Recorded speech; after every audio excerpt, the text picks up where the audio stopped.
I have told this story so many times at so many dinner tables of my own that my late wife used to groan the moment I set down my fork and said, "Now, this reminds me of Thornfield." But I make no apology for telling it again, because I was there in the autumn of that house party, and I watched a duke fall in love against his own express wishes, engineered every step of the way by a woman not 5 feet tall who wielded a seating chart the way other generals wielded artillery.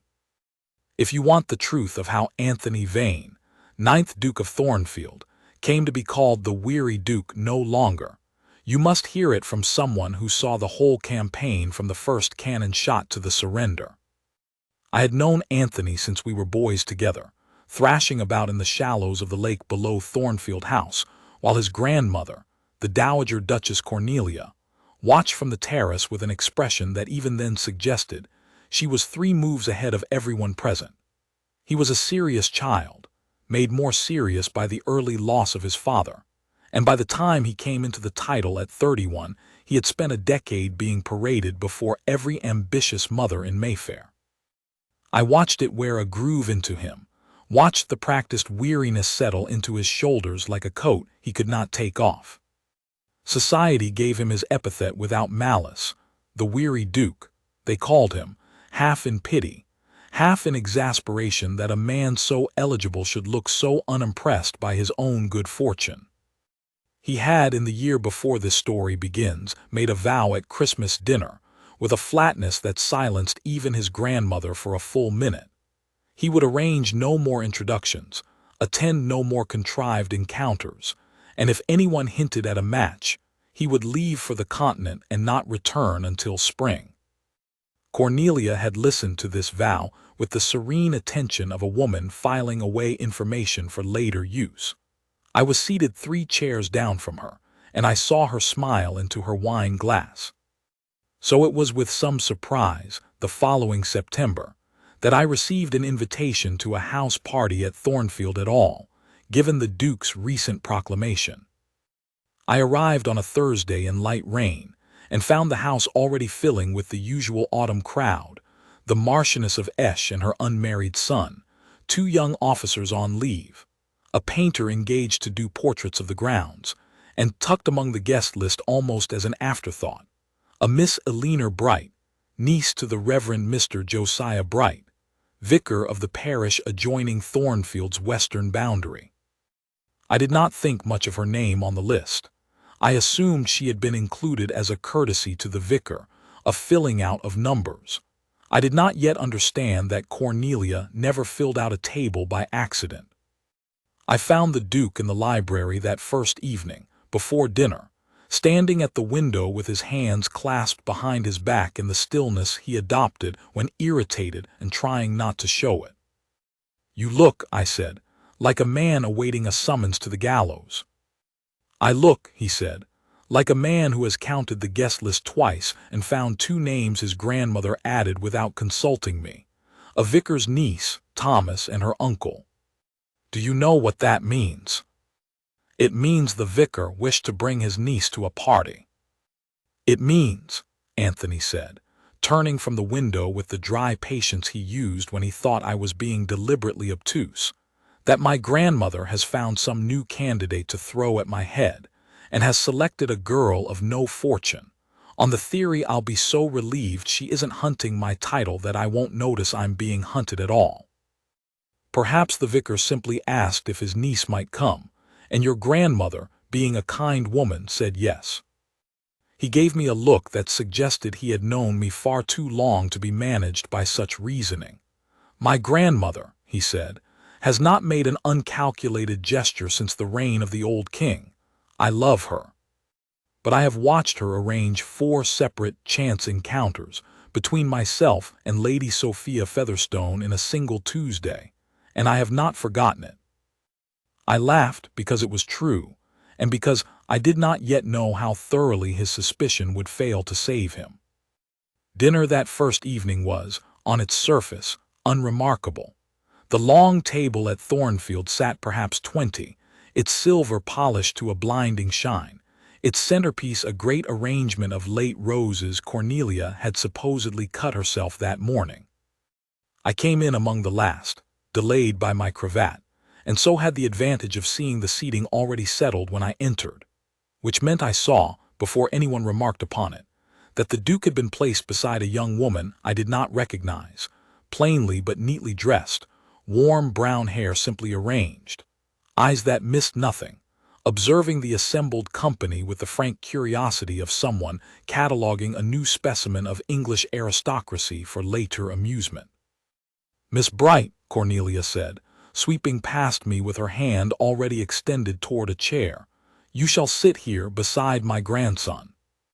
I do hope you don't mind. We are dreadfully short at this end of the table, and someone must keep the Duke company or he broods, and it is very bad for the digestion, brooding, everyone says so." I watched Anthony's jaw tighten by a quarter inch. I watched Miss Bright glance at the Dowager Duchess, then at the Duke, then back at the empty chairs on either side, of which there were at least 3 unoccupied at the far end of the table, disproving entirely the theory of dreadful shortness, and something flickered across her face that was not embarrassment, nor eager gratification, but quiet, private amusement. "How fortunate for the Duke's digestion," she said, taking her seat, "that your Grace happened to think of it just now." Cornelia's smile did not so much as flicker. "Wasn't it?" she agreed, and swept away to terrorize the footmen. I was seated close enough to hear the exchange that followed, and I confess I ate very little of my soup for listening. "I understand," Miss Bright said to the Duke, unfolding her napkin with the unhurried calm of a woman who had decided the evening amused her, "that I have been placed beside you to prevent your brooding." "So it would seem," Anthony said, in the tone of a man testing ice before he puts his weight on it. "I ought to warn your Grace that I have no particular gift for cheering melancholy dukes. My uncle would tell you I am better suited to arguing with them." "Then we are well matched," he said, "for I have found very little in recent years that I do not wish to argue about." She laughed, not the careful, modulated laugh I had heard from 100 young women angling for his favor, but a real laugh, quick and unguarded, and I saw him blink at the sound of it as though it had struck him somewhere he had not expected to be struck.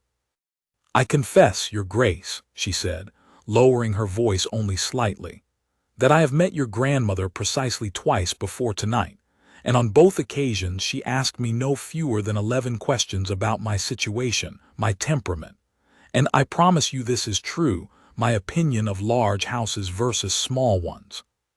I did not think much of it at the time. I begin to suspect I ought to have." "You begin to suspect correctly," Anthony said. "My grandmother does not ask idle questions.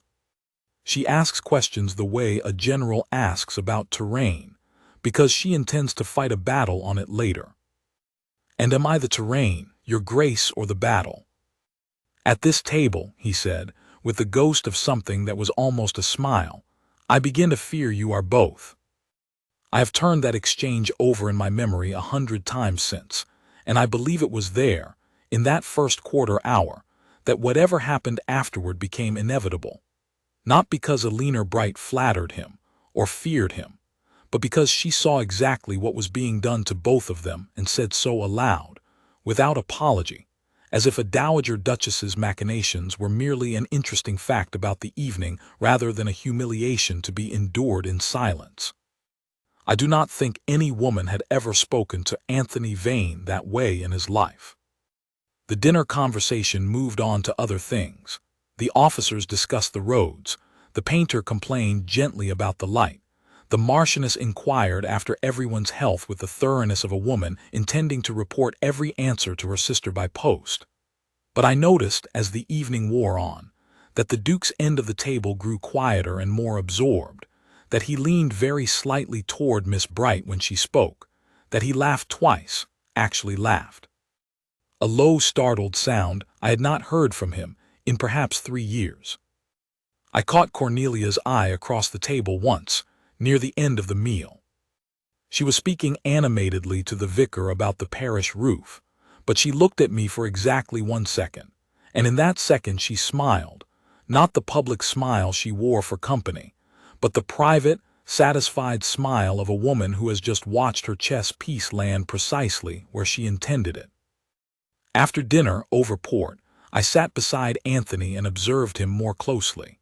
He was quiet, turning his glass slowly by the stem, and there was a look on his face I had not seen there in a long while, not the wariness he wore for ambitious mothers, but something almost bewildered, as if he had walked into a familiar room and found the furniture rearranged. "Well," I said, "Miss Bright." "Don't," he said. "I've said nothing yet. You were about to say something insufferable about my grandmother's genius, and I would rather not hear it while I am still deciding how angry I am." "Are you angry?" He was silent for a moment. "I am angry," he said slowly, "that she did it. I am not angry, I find, at the result, and that troubles me a good deal more than the scheme itself." I did not push him further that night. I had known Anthony long enough to know he needed to arrive at his own conclusions in his own time, usually by way of several days of stubborn resistance, and I settled in, as any good friend of a besieged man does, to watch the siege with considerable enjoyment. The following morning brought fine weather, and Cornelia announced at breakfast, with the airy tone of a woman who has never once in her life made an unplanned suggestion, that the party should walk down to the old rose garden before the day grew warm, as the second flowering was at its height, and it seemed a shame to waste it. I watched the arrangement unfold with the fascination of a man watching a card-sharp work a rigged table, and still cannot catch him at it. The Marchioness's son was drawn off to examine a hedge maze his mother suddenly recalled wanting his opinion on.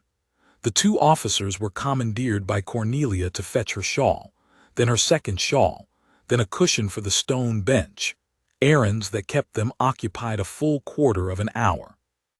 The painter had already wandered off toward the lake, oblivious, and so Anthony Vane and Alina Bright found themselves walking the gravel path between the rose beds with, as far as either could tell, no one else in earshot, though I had positioned myself behind a tall hedge of yew, ostensibly admiring a stone urn, and heard a good deal of what passed between them. "Your grandmother," Miss Bright said, "has just sent two grown officers to fetch a cushion that was, if I am not mistaken, already sitting on that very bench when we left the house." "I noticed that also," Anthony said. "I begin to think, Your Grace, that I am the object of a campaign." "You are," he said, without pretense, which surprised me. I had expected him to deny it out of some residual pride, but instead he simply admitted the truth of it, as if he had decided there was no dignity left in pretending otherwise. "My grandmother has been matchmaking on my behalf since I was 21. I have endured 5 years of it. I made a vow at Christmas that I would tolerate no more contrived introductions, and she has apparently interpreted that vow as an invitation to grow more inventive rather than to desist." "And am I meant to be flattered," she asked, "or ought I be insulted to find myself cast as the newest piece on the board?" "I would not blame you for either," he said. "I would only ask that you not blame me. I did not choose this scheme. I would, if I am honest, very much rather she had left you in peace to enjoy your uncle's roses without a duke's grandmother interrogating you about your views on large houses."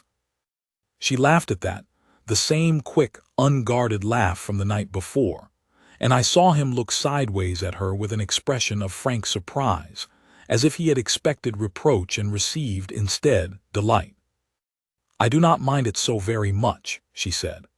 "I have lived the last 2 years in reduced circumstances, Your Grace, since my parents died and left me with little beyond good sense and my uncle's charity, and I find it entertaining, rather than distressing, to watch a dowager duchess maneuver 2 grown men into fetching cushions. I do not intend to marry a duke merely because his grandmother wishes it, so you may set your mind at rest on that account. But I see no reason I should not enjoy the spectacle while it lasts." I confess, from behind my yew hedge, I very nearly laughed aloud, and had to disguise it as a cough. Anthony stopped walking. I could see him through a gap in the hedge, standing quite still, looking at her with an expression I had genuinely never seen him wear before, not the guarded courtesy he showed society, but something open and unguarded and faintly astonished. "You are the first person in 5 years," he said, "who has said such a thing to my face without either simpering or apologizing for it." "I am not in the habit of simpering, Your Grace. My uncle says it is my great failing. He says I would argue with the Archbishop of Canterbury himself if I thought him wrong, and count it a good afternoon's work." "I begin to think," Anthony said, "that I should like to hear you argue with someone." "Give me time, Your Grace. The party has scarcely begun." They walked on, and I lost the thread of their conversation, but I did not need to hear more. I had seen a man who had built a fortress of weariness around himself for 5 years find, in one dinner and one garden walk, a single crack in the stone, made not by flattery or scheming on the girl's part, but by her flat refusal to scheme at all. I found Cornelia that afternoon in the small parlor she kept for her correspondence, and I did not bother with subtlety. "You are meddling," I told her, quite outrageously. "I have no idea what you mean, Thomas." "Cushions, Cornelia, 2 officers, a cushion that was already on the bench." She looked up from her letter with the wide, guileless eyes of a woman who had spent 60 years perfecting guilelessness. "The officers seem to want occupation," she said. "Young men grow restless in the country if they are not given tasks." "And the seating at dinner, was that also for the officers' restlessness?" "Miss Bright," Cornelia said, setting down her pen deliberately, "is a sensible, warm-hearted girl who has had a hard time of it, losing her parents so young, and I thought it a kindness to see her enjoy a pleasant evening, since her uncle can offer her very little society in that small parish. If my grandson happened to find her tolerable company, I hardly see how that is a crime." "Cornelia." "Thomas." "You investigated her. I know you did. You have been asking the housekeeper about her character for a month. I would wager my last shilling on it." At this, finally, something shifted in her expression, not guilt, for I do not believe Cornelia was capable of feeling guilt over a scheme she considered entirely justified, but a kind of frank satisfaction, as if she had been waiting for someone to ask her directly so she could finally admit the full scope of her handiwork. "Mrs. Dobbins," she said, naming the Thornfield housekeeper, "has a sister who keeps house for the vicar. I have known this for 3 years, and this spring Mrs. Dobbins mentioned that her sister's employer's niece had come to live with them, a clever, good-hearted girl who read to the sick of the parish, mended the church linens, and argued theology with her uncle over breakfast, because she found it more interesting than embroidery. I made inquiries. I learned she had refused an offer from a perfectly respectable local squire because she did not love him, though her circumstances would have justified accepting. I learned, in short, that she is precisely the sort of woman my grandson has never once met in 15 years of London seasons, because London does not produce such women in any great quantity." "So you decided to trick him?" "I decided," Cornelia said, with the first real edge I had heard in her voice all afternoon, "that my grandson has spent 5 years being auctioned to the highest titled bidder by women who see nothing in him but a coronet and a rent roll, and that if I did not do something, he would spend the next 30 years exactly as weary as he is now, married to some perfectly suitable woman he does not love, simply because he has lost the capacity to believe anyone could want him for himself. I am 71 years old, Thomas. I do not have 30 years to wait and see if he comes round to happiness on his own schedule. So yes, I meddled. I will go on meddling, and if you tell him one word of this, I will tell your wife about the Vauxhall fireworks in 1809, which I know you have never confessed to her." I held up both hands in immediate surrender, and I have kept that secret to this day, though I am sorely tempted to break my word now that both parties are many years in their graves. The house party proceeded over the following days with the rhythm such gatherings have: mornings to riding, afternoons to walks and lawn games, evenings to dinner and cards, And through it all Cornelia continued her campaign with a subtlety that grew, if anything, more brazen, as though she had concluded that outright admission was safer than continued denial.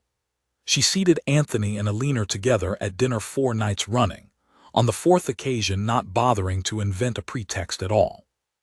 She arranged a picnic by the lake and discovered herself suddenly too fatigued to attend, so that the young people must go on without her. She dispatched Anthony to escort Miss Bright home to the vicarage at dusk, on the grounds that a lady ought not walk the parish lanes alone, solicitude that would have been more convincing had she not, in the same breath, waved off the 2 officers' offer to chaperone, declaring the distance far too short to require it. I watched Anthony's resistance erode day by day, not because he ceased to notice the scheming. He noticed all of it, and remarked upon it to me nightly with exasperation and reluctant amusement, but because he had discovered in Alina Bright something his grandmother's machinations could not manufacture and could only provide the occasion for, a woman who liked him. Not his title, not his house, not the weight of his name. Him, his dry humor, which she matched and often bettered, his stubbornness, which she teased without mocking, his tiredness, which she was the first person in years to ask about directly. I recall one evening in the library, perhaps the 6th night of the party, when I came in search of a book and found the 2 of them already there, seated on either side of the hearth. A chessboard between them neither seemed in any great hurry to finish. "You are losing," Alina informed him without looking up from the board. "I am formulating a strategy." "You are losing, Your Grace, and formulating excuses. I have played chess with my uncle for 10 years. I know the difference between a man thinking and a man stalling." "My grandmother tells me," Anthony said, moving a piece with the air of a man buying time, "that you refused an offer of marriage from a local squire." I froze in the doorway, unseen by either of them, unwilling now to announce myself and interrupt whatever was about to unfold. Alina looked up from the board at that, and for the first time since I had observed her, I saw something guarded cross her face, not embarrassment, but a kind of careful assessment, as if she were deciding how much of herself to give away. "Your grandmother," she said, "has clearly made a thorough study of my history." "She has, I apologize for it. It is entirely in character and entirely unforgivable, and I have told her so more than once." "I do not mind the question, only the source of it," Alina said, capturing one of his pieces. "Yes, I refused Mr. Halloway. He is a good man who would have given me a comfortable home, and my aunt thought me a fool for saying no. But I did not love him, and I have buried both my parents in 2 years, and I have learned that comfort without love is a poor bargain when you have already lost everything that mattered once. I would rather be a poor vicar's niece all my life than marry a man I did not love for a roof, I did not need badly enough to sell myself for." "That is not a fashionable philosophy," Anthony said quietly. "No," she agreed, "it is not. But I find I do not much care what is fashionable. I never have. It is, I think, my second great failing after the arguing." "I find," Anthony said, and here his voice had lost entirely its careful, testing quality and taken on something graver, something I had not heard from him in all the years I had known him, "that I do not think it a failing at all." There was a silence then, the kind that has weight to it, and I saw Alina look up and meet his eyes fully for the first time that evening, and something passed between them I have no adequate words for even now. Not a declaration, but a recognition, the quiet click of 2 people understanding that they had stopped playing a game arranged by someone else and started playing one of their own devising. I withdrew from the doorway without my book, and did not mention to either of them that I had been there at all. It was the following afternoon that the first real difficulty arose, and it revealed a great deal about both of them that mere courtship could not have shown. Lady Sophia Featherstone, the very woman Anthony had complained of at Christmas, object of his grandmother's earlier, clumsier campaigns, arrived unannounced at Thornfield on the 7th day, ostensibly to call upon the Dowager Duchess, though I suspected the visit had been engineered by Sophia's own mother, uneasy at the thought of an unclaimed duke spending a fortnight in the country unsupervised. Sophia was handsome, accomplished, and possessed of a fortune that would have made her, by any ballroom calculation, a far more suitable match than a penniless vicar's niece. She made this plain within an hour, attaching herself to Anthony's side with a practiced determination that Eleanor, watching from across the drawing-room, observed with an expression I could not entirely read. I found Eleanor alone on the terrace that evening, some while after dinner, looking out over the darkened lawn with her arms wrapped about herself against the evening chill. "You are not enjoying the music," I observed, joining her at the balustrade. "I am enjoying it a great deal, sir. I simply wished for air. Lady Sophia plays very well." "She does," Eleanor agreed, with no bitterness, only a level honesty I had come to expect from her. "She would make him an excellent duchess. She knows every family in the peerage and every rule of precedence in England. I know how to nurse a fever and mend a hymnal and argue scripture. I do not know how a woman of my situation could compete with that, and I have decided, sir, that I do not intend to try." "That is a very calm way of putting it." "I have had a great deal of practice being calm about things I cannot change," she said. "I will not make myself ridiculous chasing a duke who may be steered by his family toward the marriage that best suits his rank. I like him, I will not pretend otherwise, sir, but I did not come to Thornfield to fight Lady Sophia for a coronet. If he wants me, he will have to want me plainly, without his grandmother's cushions to nudge him toward it. I have my dignity, if very little else, and I intend to keep it." I told her I found this the most admirable thing I had yet heard from her, and she laughed a little and thanked me and went back inside, leaving me alone on the terrace to hope Anthony had the sense to see what stood before him. He had the sense. It merely took one more push. The push, when it came, arrived in the form of Cornelia herself, who abandoned all pretense of subtlety the following morning in a manner so direct I have never, before or since, seen its equal in the annals of family meddling. She summoned Anthony to her private sitting-room after breakfast. I know this because Anthony told me the substance of it that same afternoon, still faintly stunned, and she did not offer tea, nor pretense of idle conversation. She simply looked at him, he said, with the sharpness she reserved for matters too important for softening, and said, "Anthony, I have engineered every meeting you have had with that girl since she arrived at this house. The seating, the roses, the cushions, the walk home from the vicarage, all of it was my doing, and I will not insult either of us by pretending otherwise. I did it because I love you, and because I have watched you grow so tired of being wanted for your title that you forgot what it is to be wanted for yourself, and I could not bear to watch you marry Sophia Featherstone, or someone like her, out of nothing more than exhaustion. But I cannot make you love her, and I would not if I could. I can only tell you what I have seen this past week, which is a young man laughing more freely than he has in 5 years, in the company of the one woman under this roof who has never once asked you for anything. What you do with that is your own affair. I have meddled quite enough, and I will stop, if you order it. But I rather think, my dear boy, that you do not want me to." Anthony told me he had stood in stunned silence for a full minute, and that his grandmother had simply picked up her needlework and begun to stitch, as calm as if she had remarked upon the weather, leaving him to make of her confession whatever he would. He found Eleanor an hour later in the library, where she had taken to reading in the mornings, and I happened to be in the small adjoining study with the connecting door ajar, occupied with my own correspondence, and I confess I did not try very hard to remove myself. "My grandmother has confessed everything," Anthony said without preamble. Eleanor looked up from her book, unsurprised. I rather thought she might eventually. "She does not strike me as a woman who enjoys a secret she cannot eventually take credit for." She orchestrated every moment of the past week. The dinners, the garden, the cushions. She admitted the cushions, Alina, as though it were a point of pride.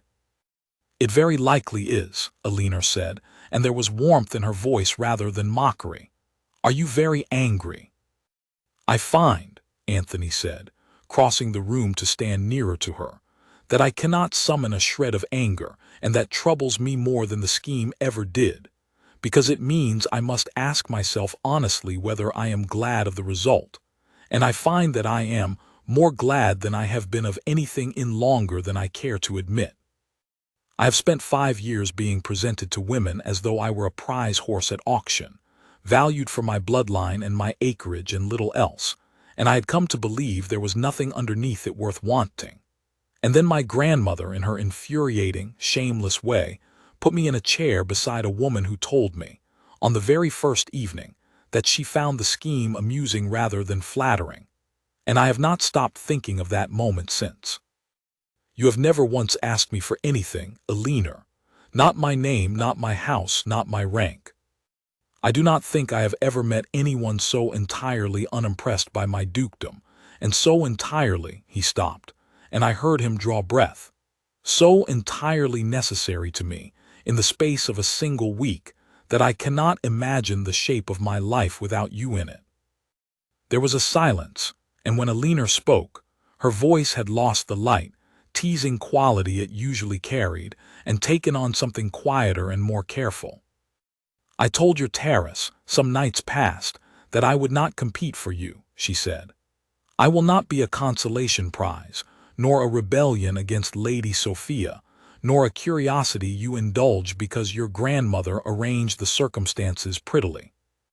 If you want me, you must want me plainly, prepared for every drawing-room in England to wonder why a duke chose a woman with no fortune, and you must be entirely certain, because I have already buried enough of my heart's investments to know I cannot afford to bury another." "I am entirely certain," Anthony said, and I heard rather than saw something shift in the quality of the silence that followed the hush of two people standing very close together. I did not look through that connecting door, having at last recovered enough decency to occupy myself with my own letters, but I understood a hand had been taken, or a look held long enough to answer every question left unspoken. When Alina emerged some while later, her color was high and her eyes bright, and when Anthony came to find me, he wore an expression I had not seen on his face since he was a boy of 10, laughing in the shallows of the lake before the world taught him to be weary of anything at all. He did not tell me what had passed between them, and I did not ask. Some things a man keeps private even from his oldest friend. But I knew, from the set of his shoulders, that whatever had been decided in that library had been decided plainly, and gladly, without a single further contrivance required. The remainder of the house party unfolded differently after that morning.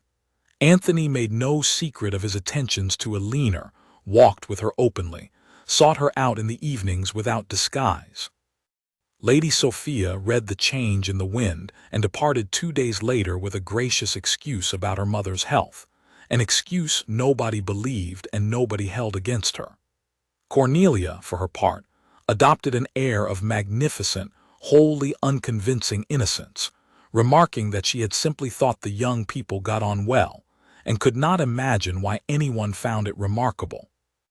"You are the most transparent liar I have ever known," I told her, some days later as we watched Anthony and Alina walk together across the lawn in the late afternoon light, heads bent close in conversation. "I have never lied in my life, Thomas," Cornelia said serenely.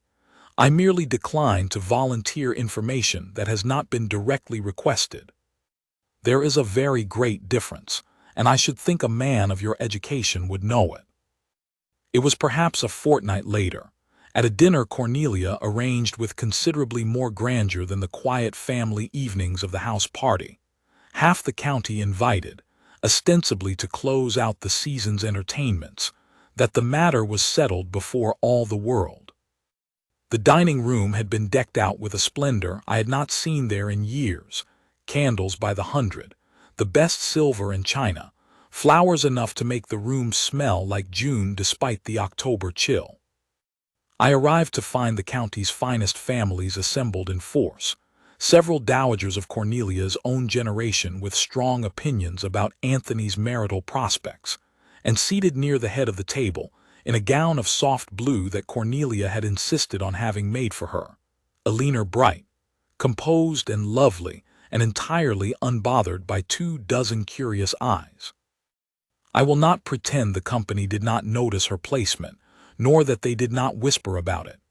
A vicar's niece, seated so near the Duke, the dowagers exchanged glances over their wine, and I heard, more than once, the hushed tone of society calculating a scandal before it had even properly occurred. Anthony rose before the second course had been cleared, which was, I understood later, entirely his own idea and no contrivance of his grandmother's. Cornelia told me afterward she had known nothing of his intention until the very moment he stood, and had very nearly dropped her wine glass, a claim I believe only because her face in that instant wore genuine astonishment. "I find," Anthony said, and the room quieted at once, every conversation dying under the particular authority a duke commands merely by standing, "that I owe this company an explanation, and my grandmother an apology, though I suspect she will forgive me more readily than she ought." There was a ripple of confused laughter, and Cornelia called out, "I forgive you in advance of whatever you are about to say, Anthony, though I reserve the right to take credit for it afterward," which drew a genuine laugh from the whole table and color to Eleanor's cheeks. "Some months ago," Anthony went on, when the laughter had settled, "I made a vow to this family that I would tolerate no further contrived introductions, no further attempts to steer my affections toward any lady of anyone's choosing but my own. I made that vow because I had grown genuinely tired of being courted for my name and my acreage by women who valued neither me nor themselves highly enough to want anything more honest from the arrangement. I say it because most of you here have watched me grow weary these past years, and perhaps despaired of ever seeing it mended." He paused and looked down the table, and his eyes found Eleanor's, and she lifted her chin very slightly, not in defiance, but in the quiet readiness of a woman who has decided she will meet whatever comes next without flinching.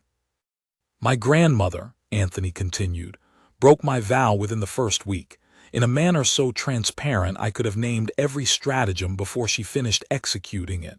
A seat at dinner, a walk in the rose garden, a cushion fetched by 2 officers for a bench that did not require one. I was extremely angry about it, for perhaps the length of one evening. I have not been angry since, because it gave me the one thing 5 years of London seasons never provided, an introduction to a woman who wanted nothing from me at all, except honesty, and told me so to my face on the very first night." He turned then fully to face down the table, and there was no weariness in him at all, only a clarity I had waited 5 years to see restored. "Miss Eleanor Bright," he said, "has no fortune, and by the reckoning of this room, no particular name to speak of, and I am aware many of you will wonder why a Duke of Thornfield should choose a vicar's niece over any eligible daughter of this county. I will tell you why, plainly. I choose her because she has never once asked me to be anything other than exactly what I am. She argues with me, laughs at my grandmother's scheming, and told me quite calmly she would rather remain poor and unmarried all her life than accept a man she did not love, and meant every word. In a week of my grandmother's most shameless meddling, Eleanor Bright is the only person who ever made me forget, even for a moment, that I was tired at all." He crossed the room then, perhaps 10 steps, though it felt far longer to everyone watching, breath held around that glittering table, and stopped before Eleanor's chair. He did not kneel, for it was not that sort of proposal, delivered as it was before half the county. He took her hand in both of his, in full view of everyone, and asked her, in a voice that carried to every corner of the silent room, whether she would do him the honor of becoming his wife. I have never in my life heard a room go so entirely still. I do not believe even the candles dared to flicker. Alina looked up at him for a long moment, not agonized, but steady, weighing the question with the same clear-eyed honesty she brought to every moment of that fortnight, as though even now she intended to answer only the truth. "You are aware, Your Grace," she said, her voice carrying too in the perfect silence, "that I told you I would not be chased into a corner by your grandmother's scheming, nor accept you merely because I happened to be conveniently placed at his elbow." "I am aware," Anthony said. "I am asking you because I have spent a fortnight discovering I would rather argue with you over a chessboard for the next 40 years than be agreed with by anyone else for one. Because you have dignity enough for 10 duchesses and asked for none of this, and I cannot make sense of a future that does not have your voice in it, telling me plainly when I am wrong."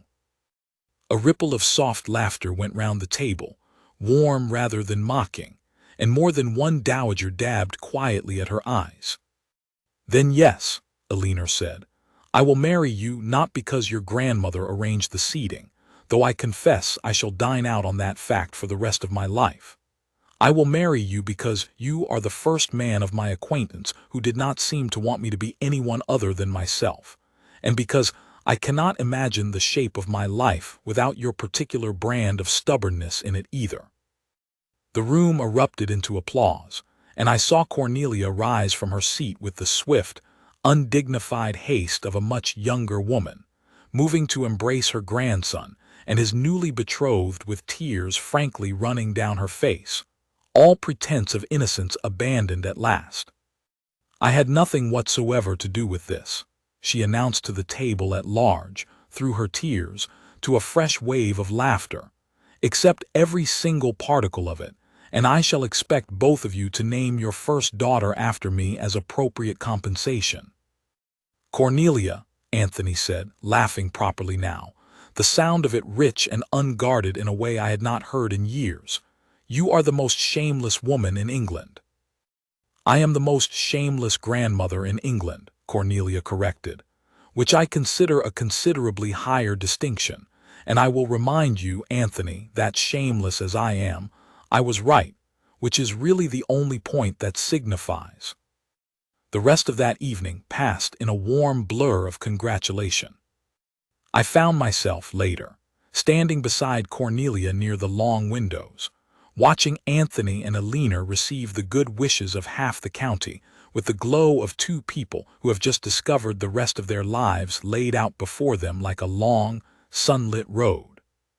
"You knew that first night," I said, "precisely what you were doing." "Of course I knew, Thomas. That is the entire difficulty with being underestimated as a meddlesome old woman. Everyone assumes you blundered into your successes by accident, when in fact you planned every particular of them months in advance." Her eyes, still bright with tears, held a warmth I had rarely seen her display so openly. "I lost my own husband too young, and my son not long after, and I have buried a great deal of happiness in my life that I did not choose to lose. I was not about to watch my grandson choose a lesser happiness than the one available to him, merely because pride or weariness told him he ought. A grandmother's meddling is not always shameful. Sometimes it is simply love, wearing a more inventive disguise."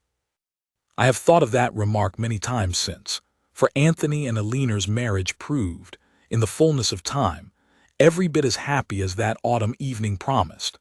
A partnership built on argument and laughter in equal measure, in which the Duchess of Thornfield became known throughout the county not for fortune or lineage, but for her plain good sense, her tireless work among the parish poor, and her famous willingness to argue theology, politics, or estate management with anyone fool enough to disagree with her, Duke included. Cornelia lived another 11 years, long enough to see 2 great-grandchildren born, the elder of whom, a girl, born some 3 years into the marriage, was indeed named Cornelia, exactly as demanded, and grew up, I am told, to possess her great-grandmother's talent for arranging precisely the outcome she wished while maintaining, to her final breath, an expression of perfect innocence. As for Anthony, I do not believe anyone who knew him in those weary London seasons would recognize the man he became. The epithet society had hung upon him fell away so completely that within a year or two, younger members of the ton scarcely knew he had ever worn it. He was, instead, simply the Duke of Thornfield, famous in his circle for the fondness with which he looked at his wife across any room, and for a habit of losing to her at chess with suspicious regularity, though he swore to his dying day he had never once let her win on purpose. I attended their golden wedding celebration many decades later, an old man myself by then, and told this story once more to a room full of their children and grandchildren who had heard it, I am quite sure, 100 times before, and never once seemed to tire of it. A leaner, silver-haired by then, but with the same frank, unshadowed eyes that had first disarmed a weary duke over a bowl of soup, laughed at the telling exactly as she had that very first night, and reached for her husband's hand across the table without seeming to think about it at all, the way one reaches for something that has simply always been there. Your grandmother, she told him, as she had told him so many times over 50 years, was a shameless, meddling, magnificent woman, and I have never once regretted letting her have her way. Neither, Anthony said, lifting her hand to his lips, have I. That, I have always told my grandchildren, is how you know a scheme was truly worth its scheming, not by how cleverly it was managed, though heaven knows Cornelia managed it cleverly enough, but by how little either party minded, once the truth stood plainly before them, that they had been caught. I was there for the cushions, and the roses, and the chessboard, and the dinner where a duke stood up before half the county and chose, eyes wide open, the one woman in England who had never once asked to be chosen. I do not expect to see its like again, and I count myself among the most fortunate men of my acquaintance simply to have watched it happen, from a rather ill-concealed position behind a hedge of yew.